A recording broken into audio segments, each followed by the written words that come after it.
Hello student, Kautilya learning में आपका स्वागत है। आज हम लोग शिक्षा मनोविज्ञान के बारे में चर्चा करेंगे। शिक्षा और मनोविज्ञान।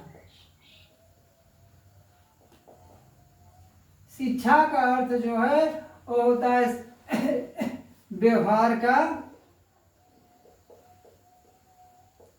परिमार्जन, और मनोविज्ञान का जो अर्थ है वो है व्यवहार का अध्ययन। अब ये दोनों जब मिल जाते हैं तो क्या हो जाता है? व्यवहार के परिमार्जन के लिए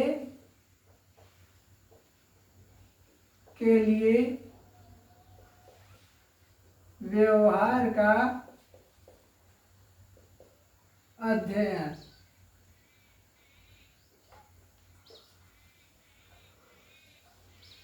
तो शिक्षा मनोविज्ञान क्या हुआ? व्यवहार के परिमार्जन के लिए व्यवहार का अध्ययन। तो शिक्षा के द्वारा व्यवहार में बदलाव लाया जाता है, परिमार्जित करके बेहतर बनाया जाता है। और मनोविज्ञान में क्या होता है? व्यवहार का अध्ययन किया जाता है। तो हम जब बालक के व्यवहार का अध्ययन करेंगे तभी हम उसके व्यवहार में बदलाव ला सकते हैं। तो इस प्रकार शिक्षा में मनोविज्ञान का जब उपयोग होने लगा तो बच्चों के व्यवहार को बदलना आसान हो गया, और इसलिए शिक्षा मनोविज्ञान का जो अर्थ है वह है व्यवहार के परिमार्जन के लिए व्यवहार का अध्ययन। ठीक।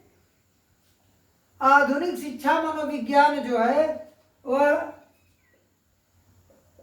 आधुनिक शिक्षा मनोविज्ञान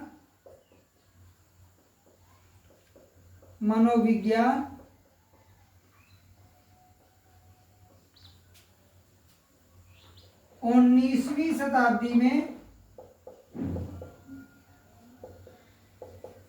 फ्रॉवेल,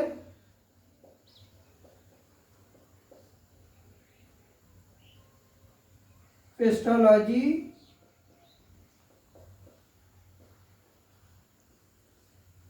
तथा हर्बर्ट स्पेंसर के प्रयासों से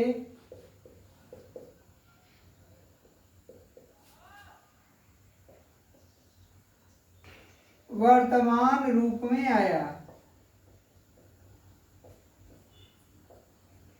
तो आज जो आधुनिक शिक्षा मनोविज्ञान है वह 19वीं शताब्दी की देन है। इस पे फ्रॉवेल जो थे, पेस्टोलॉजी और हर्बर्ट, इन तीनों लोगों ने इस पे बहुत बेहतर काम किए और इसके वर्तमान स्वरूप को यहाँ तक लाए। इसमें इनकी बड़ी ही भूमिका थी। अब हम लोग और देख लेते हैं।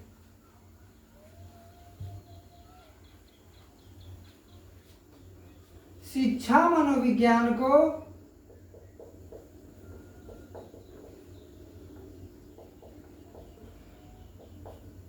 एक आंदोलन का रूप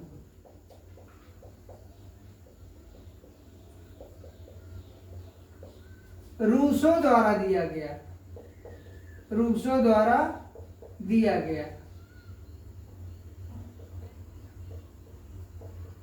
रूसो कौन थे? रूसो फ्रांस के शिक्षा मनोवैज्ञानिक थे। फ्रांस के शिक्षा मनोवैज्ञानिक।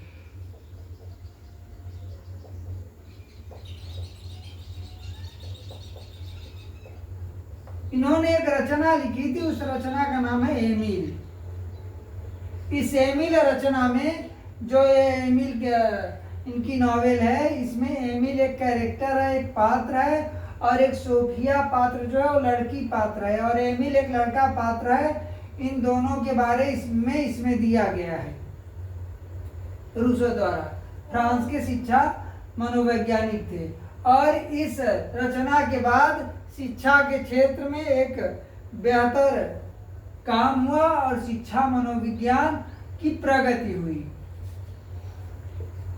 इस तरह हम देखते हैं कि जो शिक्षा मनोविज्ञान था वह वर्तमान परिस्थिति में जो आज है वह उसमें रूसो की बहुत बड़ी देन है। इस पे एक परिभाषा है स्किनर की।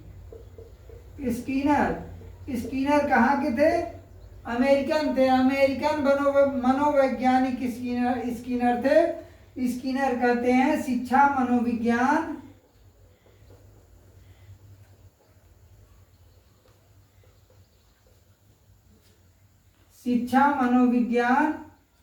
मनोविज्ञान की वह शाखा है,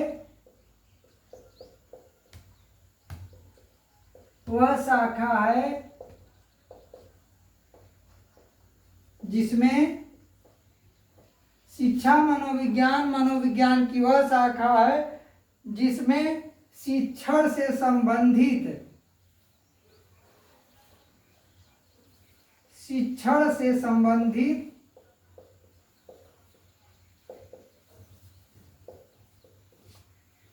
विषयों का अध्ययन किया जाता है।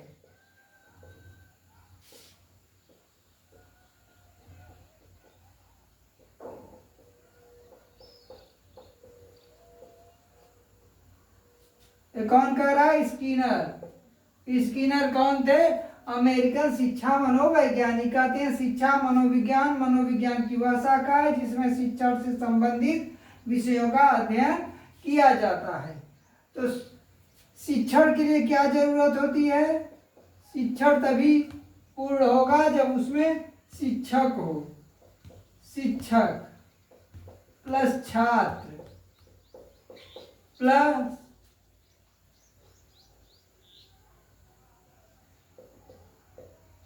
पाठ्यक्रम, जब ये तीन चीजें रहेंगी तभी शिक्षण का कार्य संपन्न होता है। तो आज हम लोग शिक्षा मनोविज्ञान के बारे में जाना। शिक्षा मनोविज्ञान के द्वारा बालक के व्यवहार में बदलाव लाया जाता है और उसे बेहतर बनाया जाता है। और जो ये बाल मनोविज्ञान जो विषय चल रहा है यह टेट, सीटेट, सुपर टेट में, इसमें टेट और सीटेट में 30-30 क्वेश्चन आते हैं, सुपर टेट में 30 से अधिक क्वेश्चन आते हैं। उसी तरह हम लोग देखेंगे यदि नवोदय विद्यालय में हो या केंद्रीय विद्यालय हो, उन सब में भी जो भर्तियां आती है उसमें बाल मनोविज्ञान से बहुत अच्छे क्वेश्चन और कम से कम 30-35 क्वेश्चन पूछे जाते हैं। इसलिए आपको बाल मनोविज्ञान को बेहतर ढंग से तैयार कर लेना है और ऐसा तैयार करिए कि आए यदि 30 क्वेश्चन आप 30 करके आइए, 35 आइए तो 35 करके आइए। और आप लगातार जुड़े रहेंगे और आप टीचर पढ़ते रहेंगे क्लास में इसी तरह, तो आप बेहतर नंबर लाएंगे और सिलेक्शन श्योर पाएंगे।